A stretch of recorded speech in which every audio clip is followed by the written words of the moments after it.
I'm gonna sip water.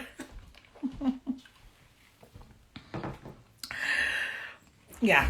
How are you all doing? You're welcome to Weducation Wednesday. Today is January 20th, 2021. Oh, Lord Almighty. Yeah, January 2021. Thank you to everyone who's here right on time. I am Dami Adeola, or Adeola Dami. I am the owner and lead planner of Celebration Events Management, and I am pleased to be your host every Wednesday, as many Wednesdays as possible, to discuss different wedding topics. And today I'm just going to go right in because there's a ton to talk about. Okay, a ton. So today we're going to continue the conversation about 2021 weddings. But today we're going to be focusing more. I'm going to be having a planner panel. I'm going to be having two of my amazing friends. In this industry, relationships are very important. And we're going to be joined by two amazing planner friends of mine. I have Alana from Swoon Events, and I have Hasti from Lavista Events. You have already seen Hasti before, and I cannot wait for you to meet Alana. So without much further ado, I know Alana is here soon, but real quick, while we wait for Alana to join, I'm just going to say that the times that we're in is it's not easy. Okay, as a wedding vendor, I am trying my utmost best, to ride with the time, stay positive, help our couples. But the reality is that a lot of you have questions, a lot of you have concerns. So our best is just to give as much advice as we can and help you make this planning as easy as possible. But I want you to note that this is mostly our opinion. We're going to help as much as possible. But at the end of the day, we don't know. We don't know what's going to happen tomorrow, in a month's time. So we all play by ear. But the good thing is that we have years of experience under our belt, and we're able to at least help you in a way that you cannot help yourself. So without much further ado, I'm going to invite Alana because I see her here. Okay. There you are. Okay. I just have to accept it and we'll be live together. Hey. Hi, everyone. I see you all. Hey. Hello. Ooh, I love the pattern, the floral patterned dress you have on. Thank you. Well, thank you for for joining me live today. Yes, thank you for having me. I can't wait for some of my brides are going to be here, and my friends and family to just know how amazing you are. So real introduction. I know who you are, but I want you to share with everyone two facts about you. So something people don't know about me is I actually went to school for business and got my, was studying accounting, thought I was going to come out of school and be an accountant. And obviously that is not the way things ended up, but that was the path I was on. Second thing, I could say I started my company in 2012. I think it was a bit of a side hustle for many years, but the last few years have been great. And I think like a fun fact about me is I love Halloween, and I love everything to do with Halloween. I know that about you. Yes. I love scary movies and, all of that, the dressing up, the costumes. That's me in a nutshell. Yeah. So Alana is trying to be modest. There's one more thing I'm going to share about you. So she is the queen of what we call Tipsy Tuesdays.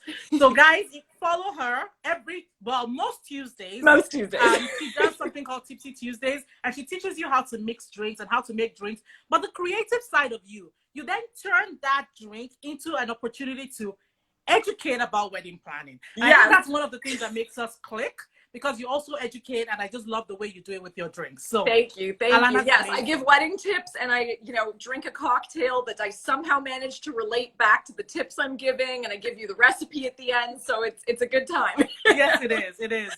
Okay, so as you know, today's topic is more about planning your wedding in 2021. So I got a number of questions through my DM. Something weird happened. I got some questions through the box, but Instagram sent me an error message just before I joined. Yes, something about my location is in Europe. I'm not in Europe, Instagram, I'm in Canada. Anyway, so some of those questions I lost it, but the good thing is the ones in the DMs I did print out. Perfect. So please, if you have any questions, or if you sent me a question earlier with the Q&A box, please retype it now, because I checked, the Q&A box is working. So please retype it in. Okay, so the first question I have for you is, where's my notes? Yeah. What will be your tips on having a meaningful wedding this year, 2021?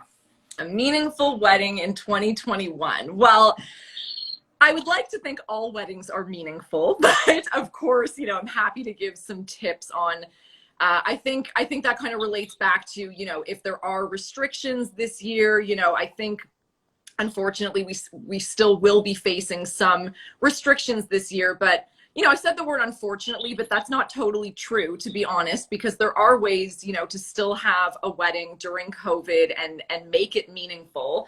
And I think, you know, one nice thing about it is if you do have restrictions in terms of guest count, you know, you might have been planning a 200+ person wedding. If you're now down, you know, to 50 people, for example, that actually gives you a lot more flexibility in terms of the location of the wedding, the venue, you know, your budget. So sometimes I almost look at that as a positive because, you know, now, you know, if you were going to have a huge wedding, there might have been very few venues that would accommodate that. But with a smaller wedding, you have so many options at your fingertips. And I think, you know, backyard weddings were a big thing last year and will probably continue to be this year.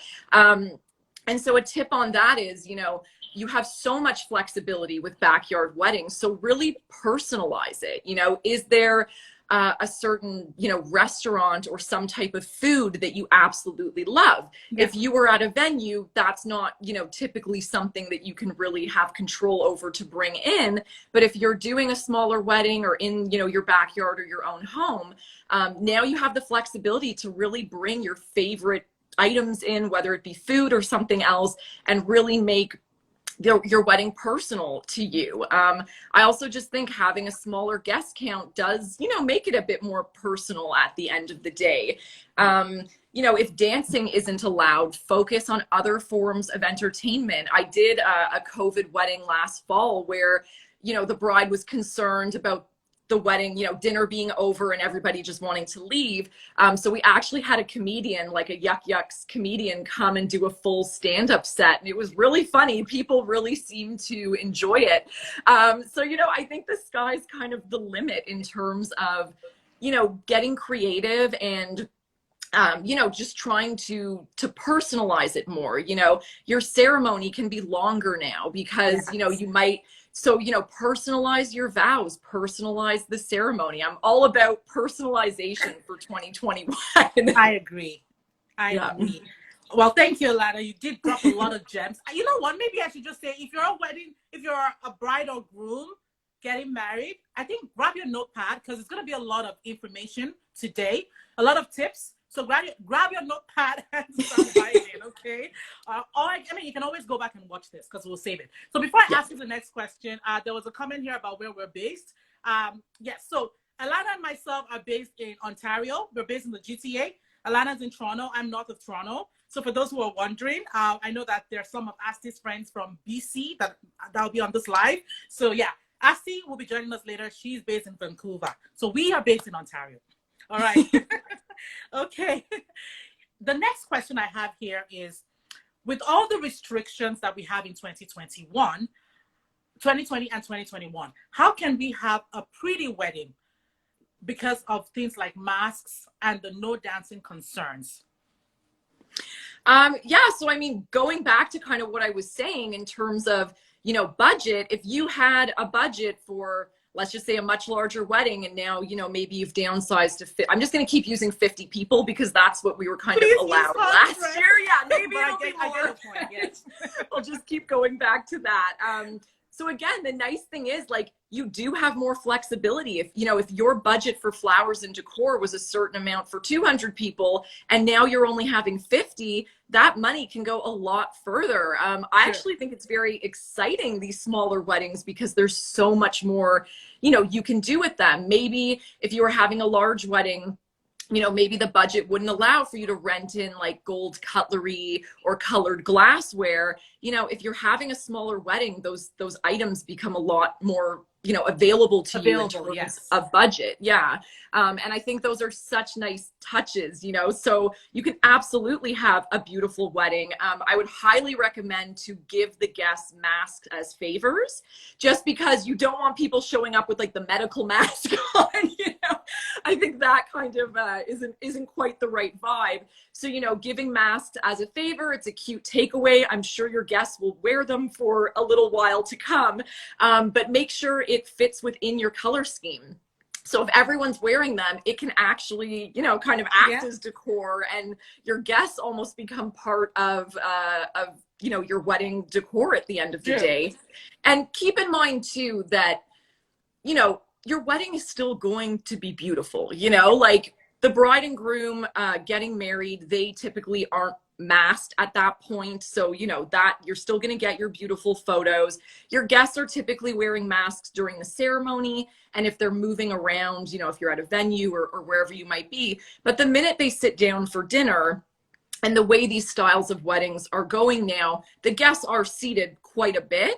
They're taking the masks off. So, you know, so everyone who's so concerned about the masks, it's not like your guests are wearing this mask, you know, the entire wedding. It's actually a much smaller portion of the wedding that they are masked for. And again, if you give them a beautiful mask to wear, it's not, you know, anything that distracting. They just become part of the decor for you. I agree. Well, thank you, Alana, for that. Now, before I go into the next question, there are some comments here, which I kind of want to share. So it's funny. I do have one of my brides here has a cry face with when you said 50.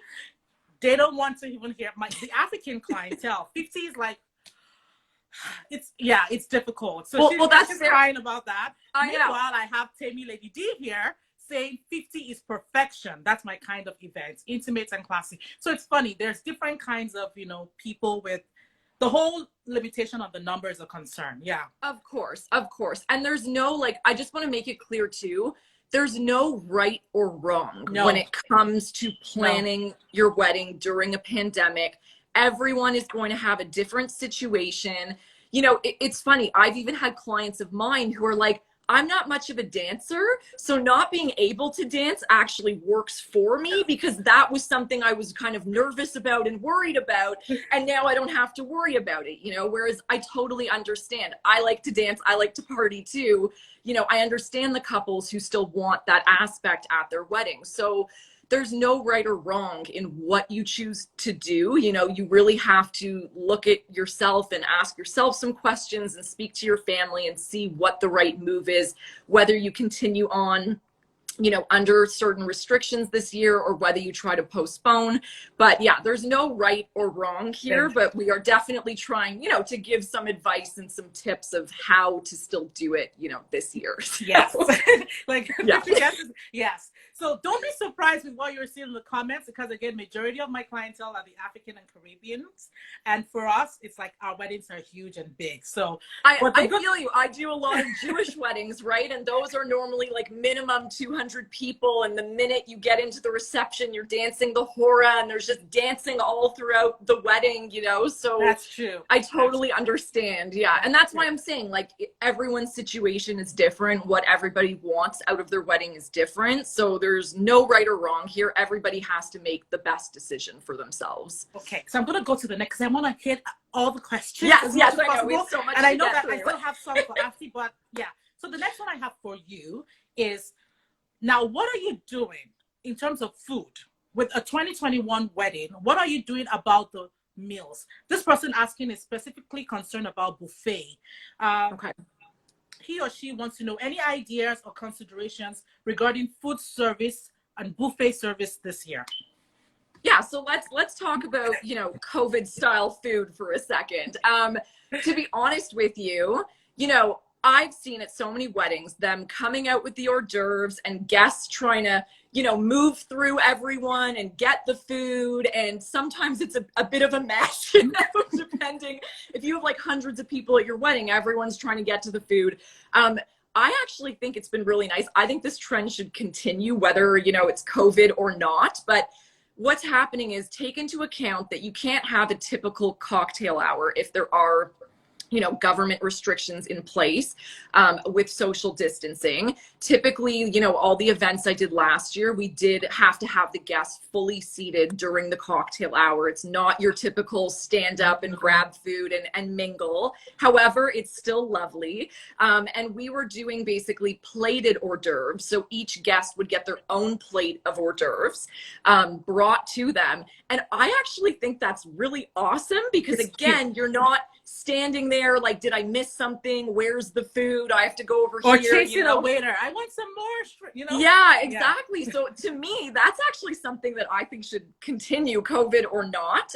But it's really great. And, you know, you can still come up with ways. So even with buffets, I think it really depends on the venue, because I know some were just straight up like no buffet, and some were able to do it with a few modifications, like maybe putting some kind of plexi enclosure, you know, around the food, like a sneeze guard kind of a thing, having servers actually serve the buffet to you, even if you're there, you know, with your plate. So there are some ways to, I just saw Hasti's comment and it made me laugh.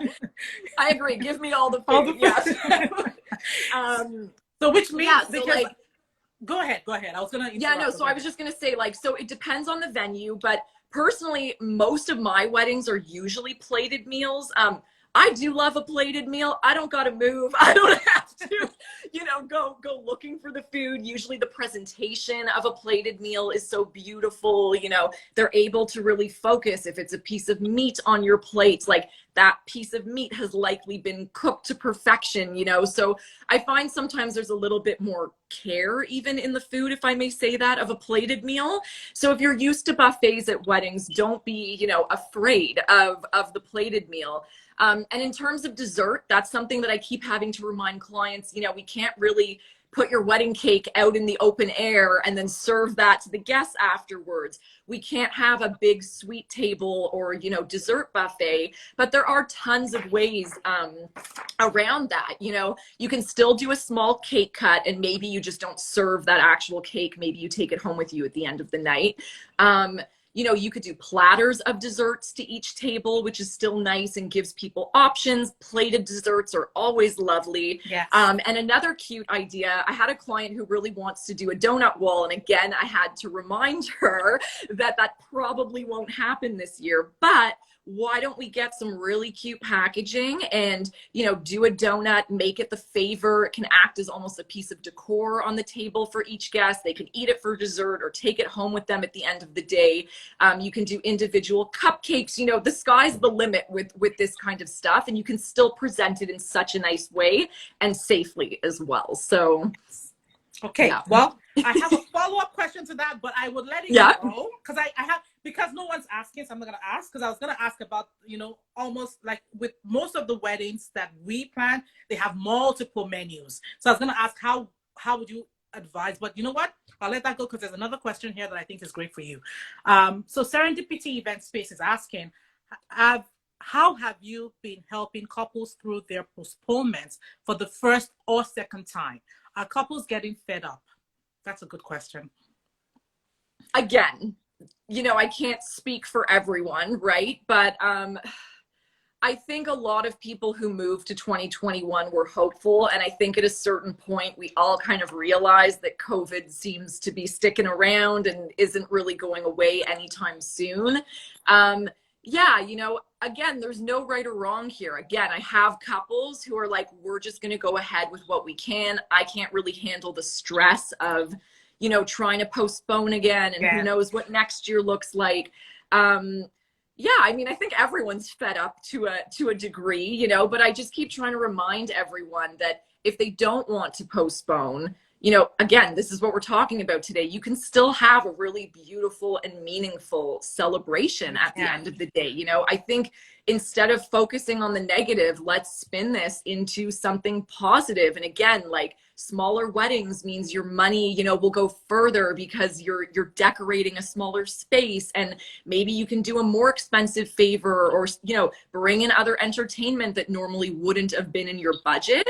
So again, I understand that like doing it this year might not be for everyone, but there are definitely ways to make it special. And I think another thing too is we're also stuck at home. We're missing, you know, restaurants and normal life. So the weddings I did have go ahead even last like summer and fall, I think people were just so thrilled to get out of the house, you know? Yes. So even if it's not your typical wedding, you're not partying the whole night, I think just being out and around other people is very special in and of itself, you know, during these current situations. So I agree. Yeah. Thank you so much, Alana. Yeah. Now, and going back to the food, I will say one thing too. You can still offer choice, you know, so you can speak to the venue and say, hey, I want to offer them 4 different options for an entree. And again, because your guest list might be smaller, they can likely accommodate that, you know? So within your RSVP, you say to people, do you need vegetarian, chicken, fish, beef, you know, whatever it may be, you can still give people choice. It just might have to be picked in advance, but there's still choice there, you know? So that's a good one. Yeah. Okay, so there was a comment that I want to read, and there's a question. So there were comments about, oh, I missed it. Oh, yeah. So it's just, grazing platters in the 6. Hi, sis. She's saying yes to dessert grazing boxes. Rita's making me laugh, saying everything's gonna be a favor now. So like the food has to be boxed, all that stuff. Okay, there's a question here. Ooh, I see the comments. People are saying they're fed up. Yeah. Okay. Wise words. We totally agree. They're loving you. Thank you, Alana. Okay, so there's a question here that I really want you to take. It says, can you make suggestions on hybrid weddings, in-person and virtual platforms? Oh, platforms to use. So first, let's explain what a hybrid wedding is, and then tell them about it. Yeah, so hybrid is where you have some guests in person and some attending virtual. I think, you know, the virtual aspect became a huge, you know, trend in the last little while. Yes. Because obviously, and funny enough, I got married in Mexico 8 years ago, and I did have video where everyone at home could watch the ceremony from there. And I know it was a huge hit with our guests. You know, how fun is it to kind of stay in your pajamas and be able to attend a wedding, right? Yeah. And there's also other ways you can bring people into it virtually. You could deliver some type of dessert box or food to each of your virtual guest homes, you know, the day of the wedding. Like, get creative with things, right? Yes, I've been saying this for the last few weeks. There are ways to still make people feel special and included, right? It doesn't just have to be them at home and they're this totally separate entity. There's lots of ideas like that. But yeah, platforms, I would suggest hiring someone professional, just because the internet, you know, can glitch, Zoom can glitch. So, you know, all the weddings that I had last year that did do, you know, the virtual option, we did do that through either, like, a lot of DJs are offering that service, a lot of videographers are offering that service. So I would suggest leaving it to a professional, just because it's still your wedding day. I swear, even if there's 5 people only attending your wedding, you're still like a little stressed out. It doesn't change that much. No, so it doesn't. The more you can kind of leave to the professionals, I think the better, and the smoother it will go, the less stress you will have. You know? So. Thank you. Honestly, I'm loving having a guest speaker, because I feel like you're just, and again, I think they also need to hear it again from like a fresh perspective from someone else, because there's a lot of what you've said that it's so true and it's so good. I hope you guys are taking notes. Okay. Because I'm trying to see how I want to split the time so that there is enough time also, but still I want to hit all the questions. So guys, if you have questions for Alana, please put it in the chat box. I have one more for you here that came in earlier. Again, I've split the questions into 2 parts. So I have a set for you and I have a set for Hasti, who's going to be joining us later. So Alana, this question is perfect for you because I know you can tell us stories about it. The question was, I have a venue coordinator. Do I still need a wedding planner? What's the difference? Ooh, I love this question. This is like an age-old question that I've heard and been asked so many times. And this is good advice for, you don't just have to be a 2021 bride. This is a great question for any bride ever. Yeah, so keep in mind that when we say a venue coordinator, there's a word in there, venue, okay? So they are not the same at all as a wedding planner. They are a very important part of your wedding. I'm laughing at all the comments. I can see some of my planner friends here just saying, all the planners are like, yeah. Go ahead, it's please. A good question. Yeah. So don't get me wrong. I am not knocking venue coordinators. They are integrally important to planning your day and making sure it goes smoothly. But there is a huge difference between them and a wedding planner that you're going to hire, in that a venue coordinator only has to do with the venue. So they're not worried about your hair and makeup schedule in the morning. They're not worried about what vendors you're booking, or if you're dealing with family differences and need someone to chat that out with and help give you some advice. They're there only during, business hours. Sometimes I get, panic texts from clients at different times with something going on, and I'm always, going to be there for them to help them through whatever they might be dealing with. And I think too, like, they, just everything, right? When I work a wedding day, I'm there with the bride in the morning until the end, basically. And the venue coordinator is only going to be at the venue. They're not going to, help carry your train around earlier in the day, or make sure you're on schedule in the morning and ending up at the venue, in the timing that you should. They're not assisting you on your photo shoot. There's also a lot of turnover sometimes. Thank you, Hasti. I see that there. Thank you for reminding me on that one. If you hire a wedding planner, unless something crazy happens, we're with you from the start to the finish. Yes. If you have a venue coordinator, I've ran into it in the past where some weddings we've dealt with like 4 different coordinators. There's high turnover rates in that position. They get pregnant and go on mat leave, or they quit and, go to a different venue or a different job. They get laid off, they get fired. There's so many different, they get moved somewhere else in the company. So sometimes, you're actually having like multiple different coordinators, and it's not so fun because they're not, up to date on everything going on. And as much as somebody fills them in, sometimes, they still have a bit of catching up to do and learning to do about you. So yeah, I think venue coordinators are so important to your wedding day and the venue side of things, but planners are here for you for like so much more and beyond, so yes. Yeah. I mean, I love working with venues that have a venue coordinator. Of course. It also helps our job. But for a bride and a groom, I keep saying, whenever you say, oh, my venue has a coordinator, so I'm good. No, you ain't good. There's still so much. So thank you. Well, I'm just going to read out some of the comments that we got here. Yeah. Love this question. There's a big difference between, and that is from a venue. Okay. That's from a venue. They're in Brampton, Serendipity Event Space. Follow them, check them out. Yes. Great question. Oh, amen. High turnover. So many differences. Oh my God.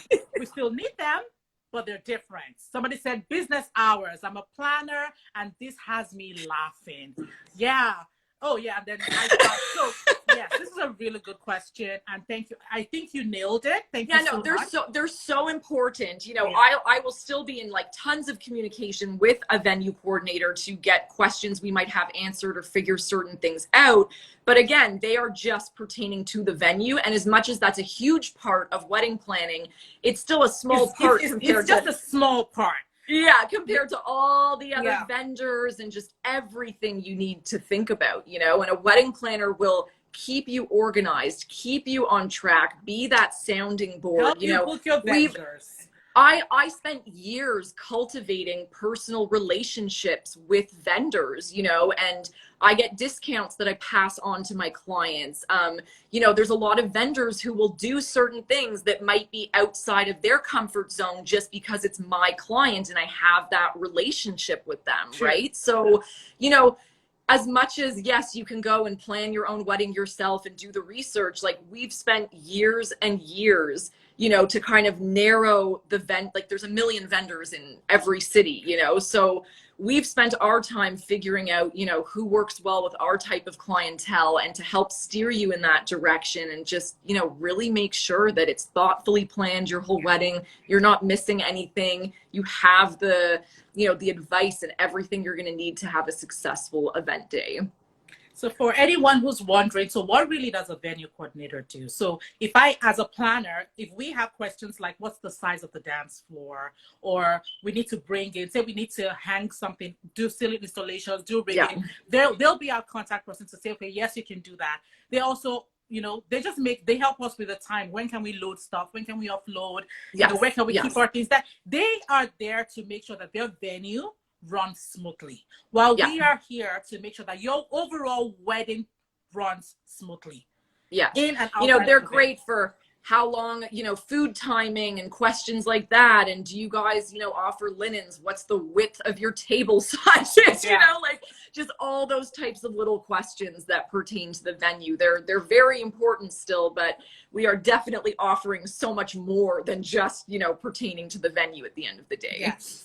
Thank you. So now, Steve is saying network. Can you guys hear? I hope you can. Okay, there's a comment here. I've had so many clients trying to get me to plan their, okay. So this is a venue. I've had so many clients trying to get me to plan their entire wedding.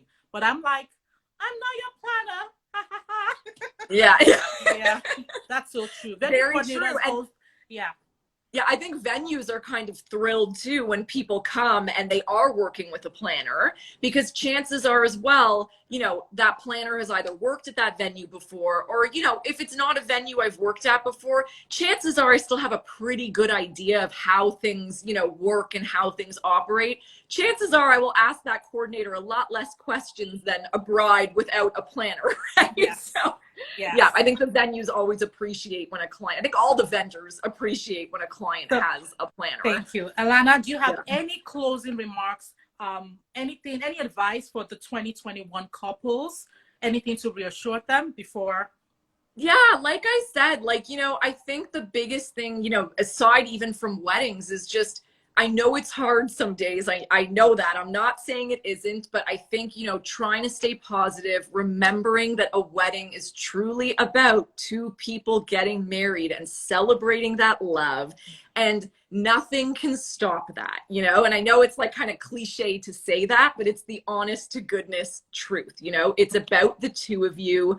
Look at this as a chance to include more personalization, more special touches, bring the two of you into this event, get creative with things, do new things that guests might have never seen that might honestly be more exciting to them than how, you know, a lot of weddings have worked over the last, you know, many years. And just, and make the right decision for you. There's no right or wrong here. Everyone has their own set of circumstances, and you need to evaluate different options and figure out what's right. And a wedding planner can definitely help you do that, you know? Yes, so that's right. Yeah. So for anyone who's just joining, I see some of your friends here. Today we're discussing 2021 weddings, okay? Helping you with that. And I am Adeola Dami. I host this Weducation every Wednesday. Now for Alana's friends that are here, Alana's still going to be in the comment section because there are questions that are still popping in. But now we're going to be having Hasti join us. Hasti's from Lavista events. So, but Alana, before I let you go, I'm just going to read the comments that I have here because I don't want to repeat this question when Hasti comes, because there's still a whole another section that we're going to. So someone said the amount of savings, there is a good amount of savings from hiring a wedding planner, more than the cost of actually hiring a wedding planner. True. I think it really depends at the end of the oh, sorry, I think you froze there for a second. I think it depends. Yeah, I think so. You know, I can't really say. Oh, sorry. I think it really depends. I know, I can hear you. Certain clients, you know, have definitely saved a lot if they go with certain vendors, or, you know, it's hard to answer that really truthfully. I'm not going to promise you that hiring a planner is going to save you more money, but I think that's definitely actually happened in certain cases with certain clients. So True. It's not a bad thing. True. Okay. Well, thank you so much. I love you. Thank you for your time. Thank you for having me. You guys are in the best of hands with Hasti coming up too. She's amazing. I love you both, and I'll be watching now. Thank you. Thank you again. Bye, everyone. Okay, everyone. That was awesome. That was Alana from Swoon Events. Like I told you, you're in for a treat. She's amazing at what she does. So now I'm going to be having Hasti. There are questions that came up. Ooh. So let's have Hasti join us here. There you go. Invite sent. Accept it, and we will get this show on the road. Hasti. Okay, good. She accepted. Hey, how are you? Okay, let me just figure out this lighting because in Vancouver, girl, you look good. Just before sunset, so I have the light coming in at funny angles, but hopefully it's all good. Also, can I just say, I don't think it's fair. Why do I have to go after Alana? That's not even fair. What do you mean? You're both amazing. So I have no worries at all. No. Oh my God. Well, hopefully we don't lose anyone once I begin, but hopefully we can also add some value. But that's a tough one to follow. So she did good. Anyways, she did so good. So good. Okay, I'm gonna be honest. There's quite a few questions for you, so we're gonna try and we'll see. You know what? I know today's the inauguration. For those watching this later, we're filming this on the same day as inauguration, so I wasn't sure what the turnout would be, but it's been really good. So I'll try and respect your time, but we want to try and give as much content and value as possible. So please stick with us through this, okay? So before we start, Hasti, can you just tell everyone 2 facts about you, 2 things about you? 2 facts. Well, my name is Hasti, and I'm the happy owner of Lavista Events. I don't know if that counts as the 2 facts, no. But I started my business in 2014. I come from a business background, corporate HR. I had an awesome job working on the corporate side at a national level from the HR side. So that's why I love all things technology and people and psychology. And I just wanted a little bit more of a creative outlet, which is why I wanted to start my own business. So here we are, 6-7 years later. I've lost track, but we've been working with really amazing couples. And what I'm really proud of, or I guess the fun fact, is that majority of our couples, I want to say over 90%, are actually referrals, which is really, really sweet. And we're really grateful for that. That's amazing. Now, Hasti is based in Vancouver, in BC, for those who are wondering. And the one thing I'm going to add to what she said is Hasti also does something called the WedLearn. So she is a tech whiz, and she actually teaches some tech tips. She also does Tech Tips Tuesdays. It's funny. Alana does Tipsy Tuesdays. She does Tech Tip Tuesdays. So follow her, and you guys you'll be entertained. I do Weducation Wednesday, so... And that's so funny. So all of us are obviously friends being on here. And the funny part is we're all similar and we're all wedding planners, but we're also so different. The fact that Alana and I have a lot of similarities, but she hosts a Tipsy Tuesday and I do a Tech Tip Tuesday. That also shows our differences. And this also goes to show for anyone who's looking into hiring a planner, you have to do your research. You really want to make sure that you're connecting with the person, that you have similar interest levels and you get along. And, you know, if you like the tipsy side or if you like the tech side, like there's always going to be differences, and there's again no right or wrong, but you got to do your research, and there's a planner for everyone. Okay, so I'm going to jump in because we have a ton of things to talk about. Plus, there were some questions that just came in, but I'll try and get to the ones that we had come in earlier. Okay, so there were questions about invitations and save the dates. They want to know, how are you handling invitations and save the dates in 2021? Right. So typically back in the day, we would be sending the save the dates well in advance, and we would be hoping for some sort of RSVP on the invitations to be coming in advance. So before I even get to that part, I want to say that before you can even send invitations, you need to really think about what your priorities are. The fact is, we don't have, for once, this is a once, but for once, as wedding planners, we don't have all the answers anymore. So if you come to us, we can't tell you if you can have a wedding of 50 people, 500 people, 200 people. We don't have the answers anymore. So we don't want to steer you in the right or wrong direction because we don't know either way. But what we can do is guide you into talking to your families a little bit more. You have to talk to your families to see what's going to be a priority in terms of when you're ready to send the invitations. what's going to be the best approach? Are you ready to invite everyone and then potentially uninvite a group if you have to reduce the guest count? Or would you rather invite less people and then invite them when things open up? So right off the bat, you have to consider those two factors. But again, I'm going to take it back one more level. What you also have to think about is the current restrictions. You need to be realistic with your wedding planning. And I know it's so hard right now. And trust me, you're planning one wedding as a couple. As wedding planners, we're planning 10, 15, 20 weddings on the go, and we feel it.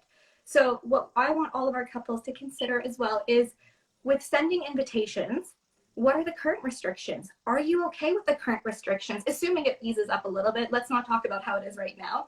But let's say in the summertime restrictions open up a little bit. What's going to happen? So if it opens up to only a little bit and you can still have a celebration, but if guests have to wear a mask, are you okay with that? If you can still have the wedding, but if guests can't dance, are you okay with that? So you need to consider these factors before you can even decide your guest list to be able to send your invitations. There was another question, but I think I'll lump you with this because it's related to invitations, and it had to do with how do you group the guests? So they're asking, do you come up with an A list, a B list? What exactly do you do, and any tips on how to group their guests? Yeah, it's funny because we would have never advised on this whole A list, B list thing back in the day, but this is the time. I don't want you to just have an A and B list. I need you to have a C list, and a D list. However long the alphabet goes, because you need to have options. But the question is probably, how do you come up with those options and how do you narrow down who's on the list? Here's the thing. The wedding is not just about you. Chances are your family is a part of it, and they're just as excited, if not more excited about the wedding than you are. And I know culturally this goes all ways. So it's important to have the conversation with the family members. If the restriction is up to 25 guests, who's included in the 25 guests? Do we cut it off at immediate family? And then maybe each of you as a couple can invite a few close friends. I've had couples who didn't even include, when they had to have a wedding of 50, they had a wedding party, but they were not able to include the spouses of the wedding party. So you have to make these hard decisions, but you have to have the dialogue now. Now, I agree. Okay. Again, another question, but it's related to this, so I'm going to add it together. They're asking about wedding websites or paper invitations. Which one should they do for 2021? I mean, doesn't matter what the year is. I am all for a great wedding website. I highly recommend using withjoy.com. All of our couples use it. It's a free platform that you can use. I've written a blog about this, so if you want to Google it, just read up on it. Withjoy.com is our go-to platform because you can send out your invitations or save the dates. You can also then send out your change the dates. So if you don't want to be incurring the cost of sending out paper invitations and all that stuff, this is another opportunity for you to save the environment and also save the hassle, because, we don't need all that touching of paper and then mailing it and, all that extra stuff. I want to pull up, let me see if I can do this. I do have a sample of what we've done before as an example. How are you going to pull it up, girl? Are you going to show this? Well, I'm just pulling it up on my screen so I can read it. Let's see if I can. Like I said, okay, she's a tech whiz, so I'm going to learn something new. Awesome. Okay, while you're so doing take that, note. And what I'll do after the IG Live is I'll put this example into my stories if anyone wants an example. But this is what one of our couples sent via a save the date, which they chose to send to all of their guests. And they're going to deal with whether they have to downsize or postpone later. But they chose that with their family, they would rather invite everybody so that everyone feels like they were at least part of the list. Okay. And then if they have to downsize, here's the thing. It's the COVID excuse, the COVID cut. People will understand.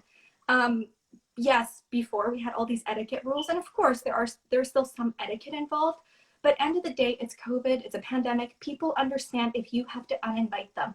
It is not personal. And here's the thing, and I want you to listen to this. If anyone thinks that it's personal, or if you're worried about a guest thinking that it's personal and you didn't invite them because of whatever reason, they shouldn't have been on the list in the first place.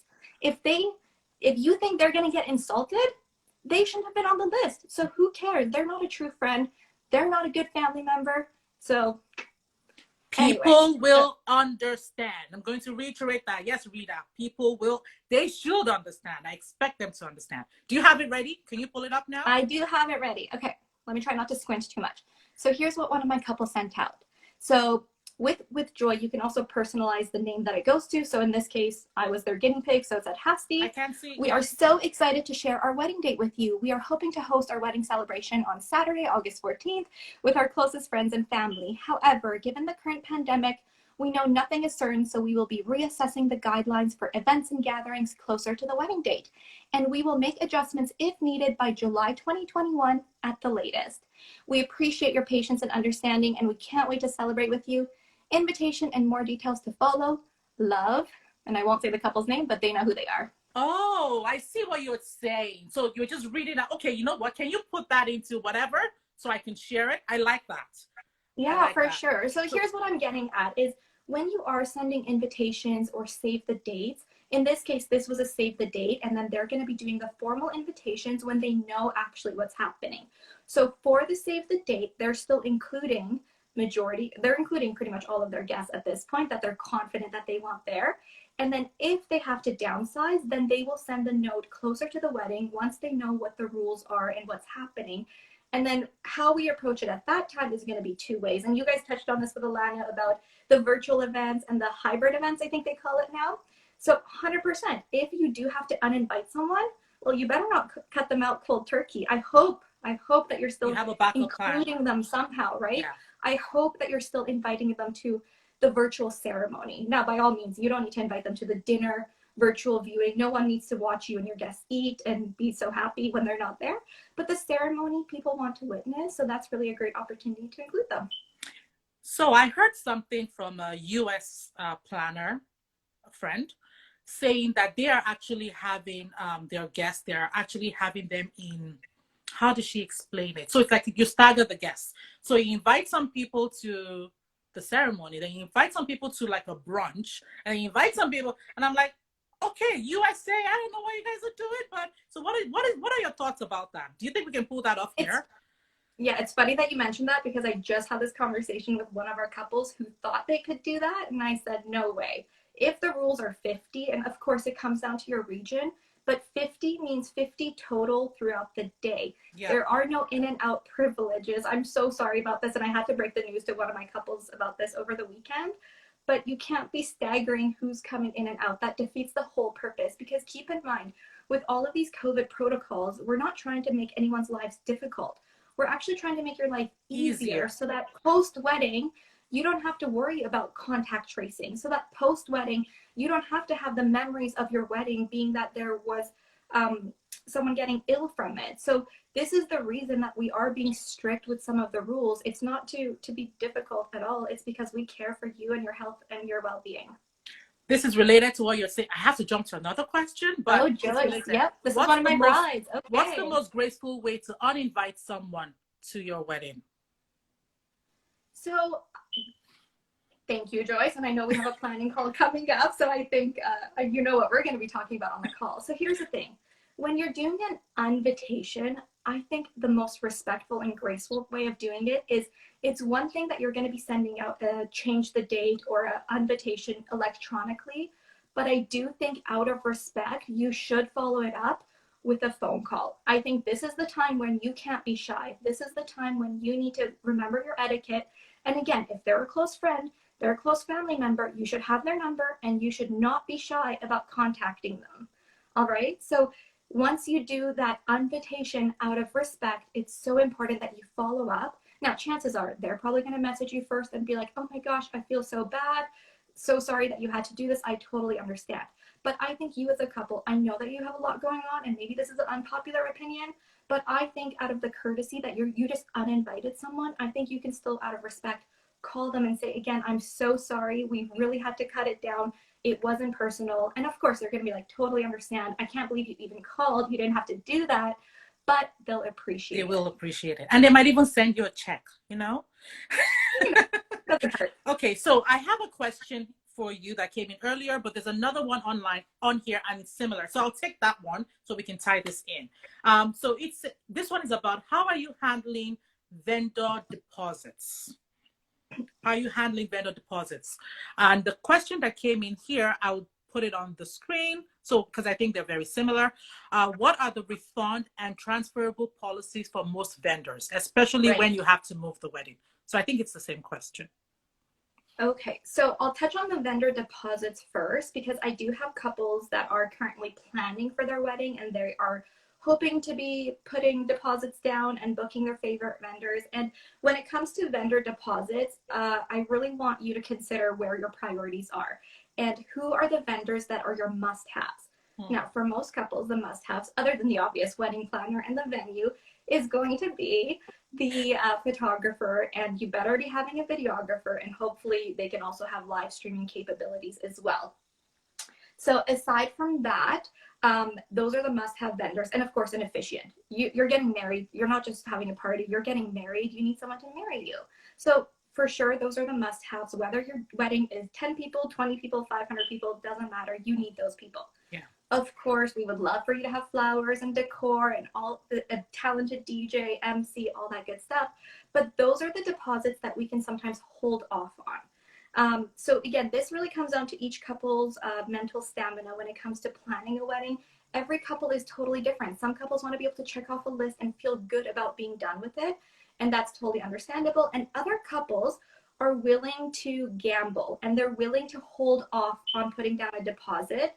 And again, understandable, but you have to realize that if you're going to wait until the last minute to put down a deposit, and hey, I plan weddings under a month, no problem for me. However, it's a gamble. I can't guarantee that your vendor is going to be available. So you have to be okay with that gamble. I can't guarantee that they're going to honor their current pricing. So that's another advantage to booking earlier, right? But with that said, most of us planners, we have connections. We can usually pull a few favors and get our vendors to hold the date as long as possible, give us the first right of refusal. But hey, it's not easy. And I think if you really love a vendor and if you want to support them, this is the best time to be putting down the deposit if you're confident in what they're able to do. Now, I will add quickly with the deposit, it's super, super important that we are reading the contract super thoroughly. Yeah. We're understanding what happened. So with a photography, videography contract, if you're going to go from a 12-hour package to an elopement of only 4 hours, will your vendor accommodate that, or are they going to make you pay the 12 hours? So these are the considerations you need to factor in. And again, this is why I think a planner just comes in really handy because we know what to look for. Yes. And we've had the experience now with these COVID weddings. Yes, I'm just laughing here at Rita, who's just pouring her heart out on this live. It's like, COVID, why? I know. I'm going to move on because we still have a few questions here.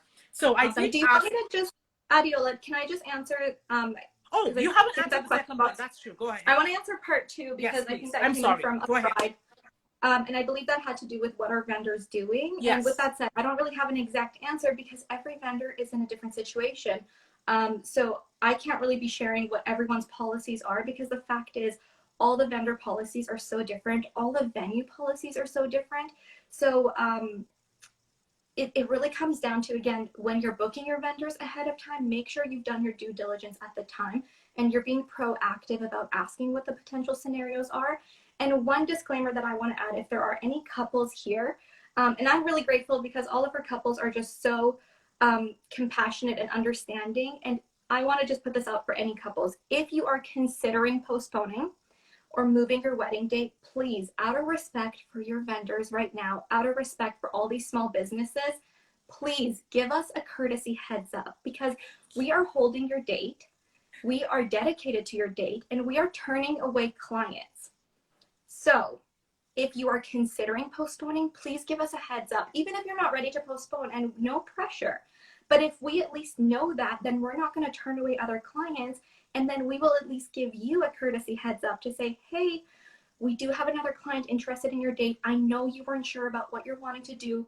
I'm not here to pressure you about making a decision, but I would love to know if you are leaning towards postponing so that I can at least entertain the potential of booking another client so I'm not out of pocket all that money. Are you listening, guys? This is what she just said is gold, like liquid gold, the expensive kind.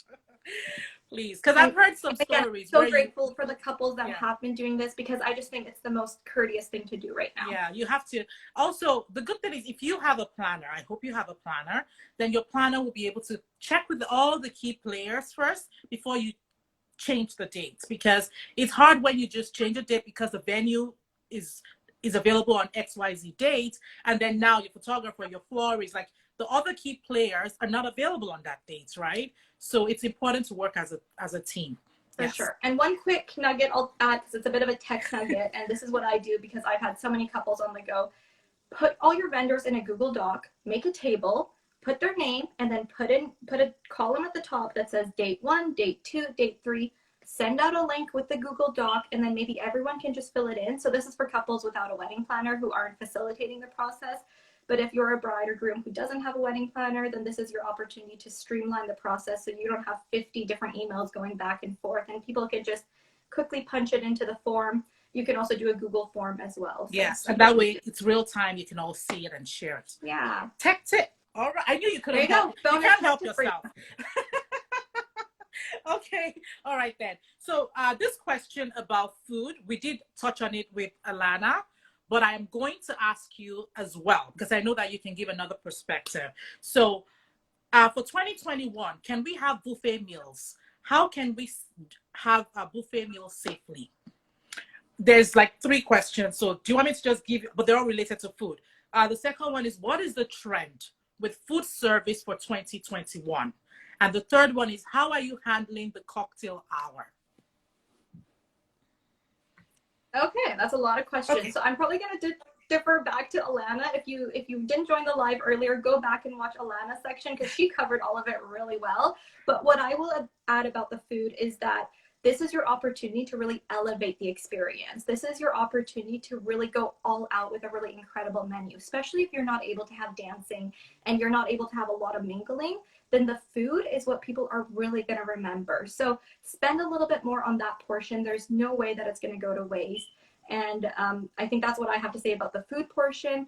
And again, with buffets and all that, sure, buffets could be done somewhat safely if there's a plexi and all that. But again, why even bother? If you don't have to, why not go through with a plated dinner? It's going to be such a better experience. There's less people moving around, and I think your guests will really appreciate it. Thank you. Are you done with that question?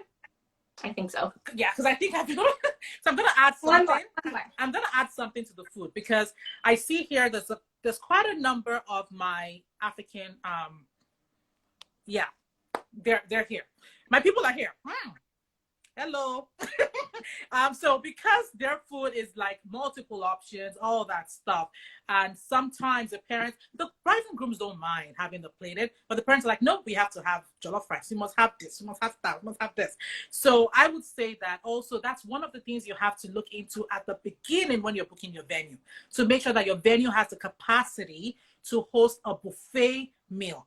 So if they do, that means they have enough staff to serve it. That means they actually have dedicated area with plexiglass covering, to avoid, like she said, with the sneeze guard, all of that. So it starts from the very beginning. And then if you book the venue that can handle it, then you can start thinking about, okay, do we want it to be served? Or maybe they can actually do, they ask, what do you want? And then they bring it to you. There's so many ways to do it. So this is just for my Nigerian people that are asking questions. Oh my gosh, I love that you brought that up because some venues, and depends on the region, but they're not specialized. Like I can speak for some of the South Asian halls that we have here in Vancouver. They're used to doing buffet all the time. Plated dinner is not going to be their specialty. So then you do need to consider that venue, and you need to consider the level of service because sure, maybe they say they can do plated dinner, but a plated dinner is a ton of work. I know I as a planner charge differently if it's a plated dinner client versus a buffet.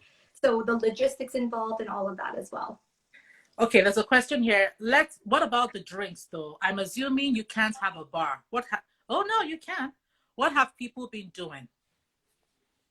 Yeah, I think this is a very custom question. I would love for that person to maybe DM myself and Alana and yourself to talk about it because I think it's very regional depending on what you're allowed to do in terms of the bar. But again, elevate the experience. This is your time to wow the guests and give them something really custom. So in BC, are you allowed to have a bar? I mean, we're not allowed a whole lot right now, but no, not right now. Let's say were you allowed in 2020 summer? We were. But it changed throughout the weeks, and I believe at some points you weren't allowed to go to the bar. It was only serviced at your seat, which you were supposed to remain seated at all times. Yeah, so we had the same thing where they'll take your order, that they bring the drink to you, and there was one where the bar was open, but it was more like a, you had to keep the 6 feet distance kind of thing, almost like you're in a Totally. grocery store. Yeah. Okay. Yeah. All righty. So next question for you. Now that I'm having a smaller wedding, do I still need a wedding planner? Well, that's a great one. So I think, okay, I say this about all of our weddings. I think no matter the size of the wedding, you're going to need a wedding planner. But the fact is, a smaller wedding, I feel like more than ever, you're going to need a wedding planner because all eyes are on everything. You can't hide anything when there is only a smaller group of guests. People hear everything, they notice everything. And here's the thing, everyone is VIP. In a group of 200, maybe like 20 or 30 are VIP. But if you're having a 20 or 30 person wedding, chances are, if they made the guest count, they're probably pretty VIP. So more than ever, everyone should be taken care of. VVVIP. Oh yeah, VVV. There you go. There you go. So your yeah, answer is yes. long story short, definitely you need to have one. And here's the thing, as wedding planners, we're there to make your life easier. We're there to collaborate with you. We're not there to take over your vision. We want to make sure that we're working with you. We're essentially going to be your PR, your spokesperson, this email that I had shared earlier that we had sent out. We're there as your personal copywriter, Yep. So we're there to make it easier because we've done this before. We have now templates and feedback to go off of. So we're there to make it easier, not just leading up to the wedding, but of course on the wedding day and any changes that could happen, which I've had even 2 days before a wedding. This summer, we would have new rules come in and then we had to pivot in 2 days to shift a wedding. So yeah, this will be the best investment you'll make. Taj of Tadrat. Tadrat, hi, how are you, Tadrin? So Taj is saying we actually have more work now since. Oh my goodness. Okay, I froze for a minute. Taj said we actually have more work now since we have to plan all the COVID logistics. And Sweetheart Event said it's planning is the same details, whether it's 10 or 100 guests. Thank you all for chiming in. Thank you all for doing that. Okay. I'm trying to, we're at the 1 hour mark. The good thing that Instagram has done is they've extended the IGTV thing. So now, before you cut off at an hour, but I don't want to go over an hour, 15 minutes. Okay, there's a question here that I'm not sure how we're going to answer it, but let me take this one.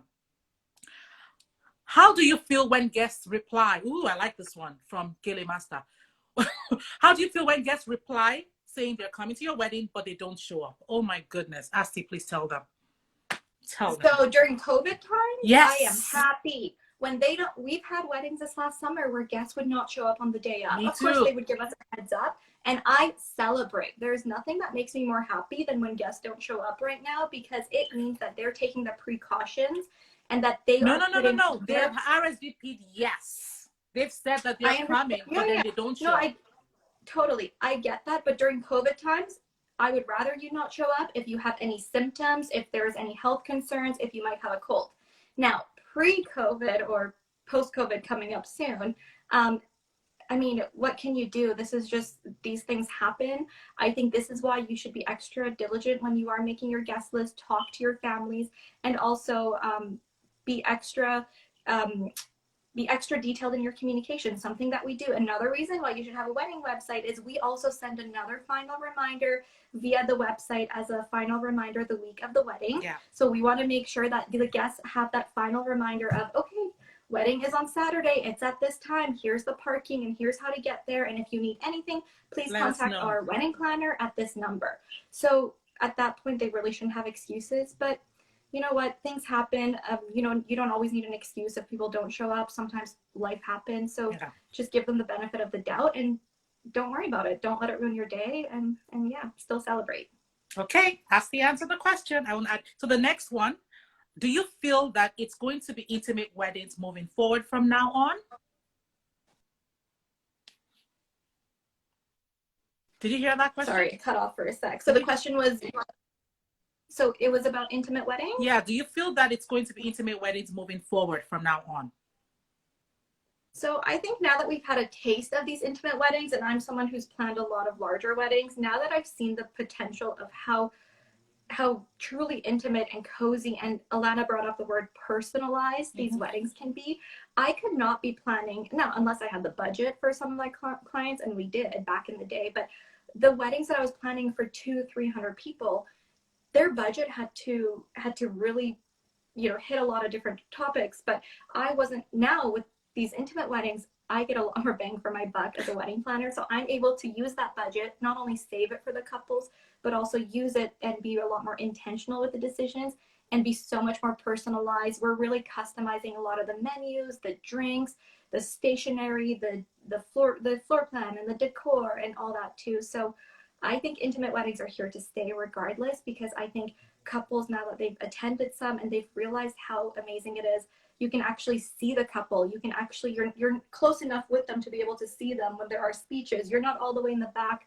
being distracted by all the speakers in front of you and all those distractions. So I think they're here to stay. And I do think for anyone planning a wedding, it is probably wise to continue with the intimate wedding size in mind, so that you're realistic, because more than anything, we want our couples to be realistic about their plans. And then anything beyond that is going to be a bonus, and then we can celebrate beyond that. So I agree. Oh my goodness. Oh, I hope you guys took notes. Thank you all so much. Hasti, thank you so much. It's a lot to cover. I mean, it's a lot to cover for hours, but we did a good job. Welcome to my life. These are the conversations I'm having with each of our couples every time we have a planning meeting. This is just a snippet as to what we do as a wedding planner. And the thing is, there is no one size fits all. There is no answer that I can give that's going to address everyone's questions right now, because we need to take it as a very personalized approach for our couples. Sure. And really make sure that we're understanding the family dynamics, the cultural background.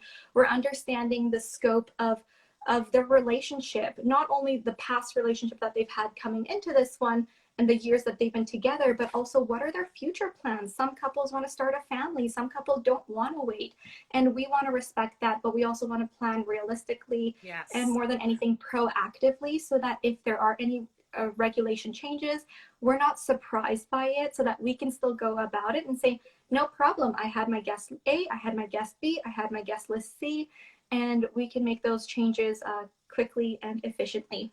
I was going to ask you to wrap up, but a question came in and the person said, don't share my identity. Oh my gosh. Okay, are you there? So the question is, are weddings cheaper now that they are smaller? So, I mean, I can give you a bit of a range of the weddings we've had. So it depends on your definition of cheaper. Are we going per person? Because I would say per person, it actually ends up being more expensive when you divide it by the number of guests. The weddings that we've been doing that are let's say 50 guests, like around 50 guests, they're still spending, and this is my clientele, everyone's different, we're still in the 40K, 50K range. Not to say that it can't be done for less, but it certainly can. But I don't know if it's, so yes, of course it's cheaper, you have less guests, but you're still going to be spending, you still might have a minimum spend to hit, you still need the same photographer. So I want you to think about, back in math class, fixed cost and variable costs. Planner cost, photography cost, video, venue, officiant. What else am I missing? Those are fixed costs. Your decor and flowers might be variable costs, but if you then need more tables because you can only seat 6 people per table, then technically you might still need the same number of tables. So while yes, it is cheaper, it's definitely still just as much work. I know Stephanie was mentioning that in Sweetheart events. It's still just as much work, if not even more work for us, because we need to cover all of our bases and have all those variables. Yeah, and Alana's chiming in. Thank you for staying in the comment section. It can also be more expensive with socially distanced tables and guests, more centerpieces if people are spread out. So, which means your decor costs, you're not really saving. And your linen costs, you're not saving. Your rental costs, you're not really saving. So I get this question a lot too. So guys, thank you so much. I know that we've given you a lot of, information and content. Please feel free to go back and watch this again. Feel free to share this with your friends that are getting married. I know that it will help them a lot.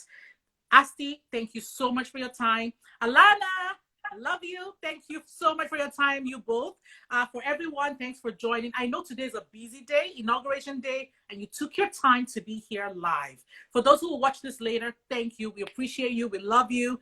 I'll see you again next week, Wednesday, for another Weducation Wednesday. And you never know, Hasti's been here before. You might see her again. Alana, you will likely see again. Thank you all so much. Take care. Have a For wonderful, sure. Thanks, wonderful everyone. day. And feel free to message us if you have any questions that we didn't get to. Yes. Alana, Adeola, and myself, we are all open books. We're more than happy for you. If you want to slide into our DMs or send us an email, we're happy to support you. We know this is a challenging time. Whether you're a wedding industry professional or couple, whoever you are, reach out to us, and we're happy to collaborate with you and be a sounding board for you. Yes, we are. Thank you.